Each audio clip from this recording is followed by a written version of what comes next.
Monsieur le représentant du ministre de l'Emploi et de la Protection sociale, Mesdames et Messieurs les représentants des ministères, Madame la directrice pays de l'OIT, Côte d'Ivoire, Monsieur le représentant résident de l'ONUDI, Monsieur le chef de mission de l'OIM, Mesdames et Messieurs les membres du comité emploi, Mesdames et Messieurs les points focaux emploi, chers amis de la presse, Mesdames et Messieurs. En octobre 2024, nous étions réunis à l'hôtel Palm Club pour un atelier de suivi de la mise en œuvre de la politique nationale de l'emploi. Un an après, aujourd'hui, nous nous retrouvons à nouveau pour le même exercice. C'est donc avec beaucoup de plaisir que je prends la parole ce matin pour mon mot de cadrage. Je voudrais avant tout propos vous adresser mes salutations et vous remercier bien sincèrement pour votre présence nombreuse et de qualité à la présente activité, avec une mention toute spéciale de gratitude au ministre de l'Emploi et de la Protection sociale, à travers son représentant ici présent, mon frère Sété Diaby, pour sa constante sollicitude à l'égard de la Direction générale de l'emploi. Un merci tout particulier à la directrice du bureau pays de l'OIT pour sa présence distinguée, chère Kumba, malgré un agenda que je sais très serré ce matin, et à travers elle réitérer notre profonde gratitude au PIT pour sa contribution très appréciable à la réalisation des missions du ministère de l'Emploi et de la Protection sociale, notamment en matière d'emploi.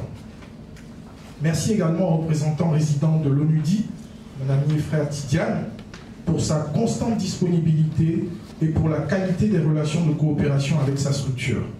Merci enfin au chef de mission de l'OIM, M. Preux, qui nous fait l'amitié de sa présence et pour la collaboration fructueuse que nous avons avec cette organisation, notamment sur les questions de migration de main-d'œuvre, sujet combien sensible et d'actualité.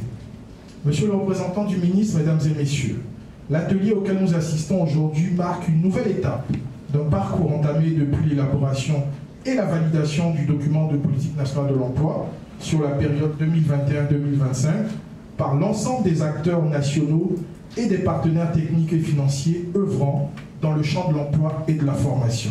Comme vous le savez tous, le ministère de l'Emploi et de la Protection sociale ne peut à lui seul concevoir, élaborer, mettre en œuvre et suivre la politique nationale de l'emploi de notre pays. C'est la raison pour laquelle je me réjouis de la participation et de l'implication effective à toutes les étapes de ce processus des membres du comité emploi, de la plateforme collaborative qui est constituée des points focaux emploi, y compris les partenaires au développement, les organisations d'employeurs et de travailleurs, que je tiens à remercier à nouveau. Mesdames et messieurs, on ne le dira jamais assez, la question de l'emploi occupe une place prioritaire dans l'action gouvernementale. La mise en œuvre de ce troisième cycle de politique nationale de l'emploi, après les cycles 2012-2015 et 2016-2020, a relevé des avancées notables et des résultats encourageants, notamment en termes de création d'emplois et d'amélioration des conditions de vie des travailleurs. Toutefois, des efforts sont encore à consentir par la mise en œuvre effective de mesures adéquates pour impulser la création d'emplois décents, productifs et de qualité, afin de réduire davantage la pauvreté et impulser une croissance inclusive qui ne laisse personne de côté, avec le secteur privé comme principal moteur de richesse et d'emploi dans notre pays. Dans cette dynamique, la promotion d'emplois décents pour les femmes, les jeunes, les personnes en situation de handicap demeure un enjeu majeur qui requiert une synergie d'action entre tous les acteurs, État, secteur privé, partenaires techniques et financiers, société civile. La PNE 2021-2025 est le reflet des apports des différentes parties concernées par la problématique de l'emploi. Sa mise en œuvre devrait contribuer à l'atteinte d'un objectif plus large, à savoir promouvoir l'émergence de nouvelles formes d'emploi décents et de nouvelles niches au profit des jeunes et des personnes vulnérables en âge de travailler sur un marché du travail en constante mutation. Monsieur le représentant du ministre, Mesdames et Messieurs, il convient de rappeler que le plan d'action opérationnel de la politique de l'emploi 2021-2025 s'articule autour des axes suivants que je voudrais rappeler. Premièrement, l'amélioration des conditions de travail et de vie des travailleurs. Deuxièmement, la mise en œuvre de politiques actives de l'emploi. Troisièmement, l'accélération de la transition de l'économie informelle vers l'économie formelle. Quatrièmement, la promotion de l'emploi au niveau local. Et enfin, le renforcement du système d'information sur le marché du travail à travers un dispositif statistique robuste. Le présent atelier vise les objectifs suivants.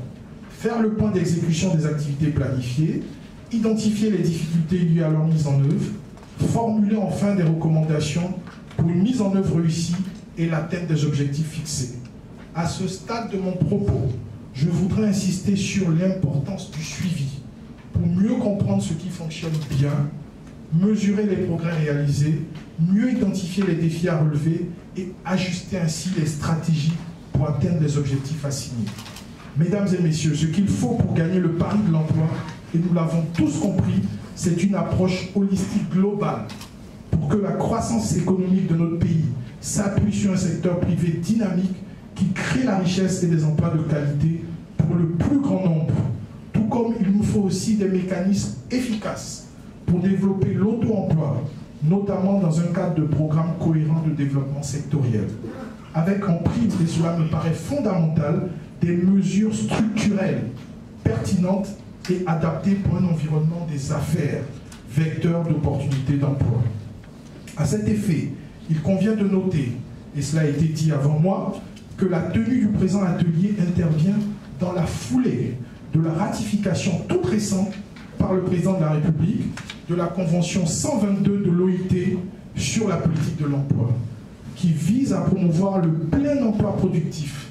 Cette ratification permettra à notre pays, d'une part, de renforcer sa gouvernance en matière d'emploi, en l'alignant sur les standards internationaux, et d'autre part, facilitera un accompagnement technique et financier plus accru des partenaires au développement.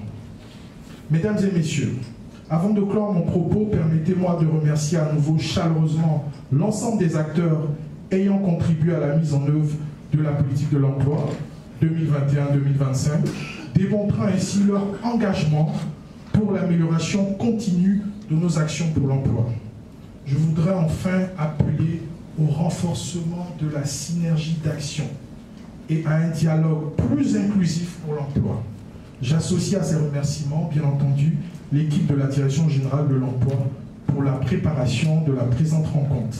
C'est sur cet appel que je voudrais clore mon propos en vous remerciant pour votre attention. Merci. Merci à M. le directeur de la Direction de l'emploi.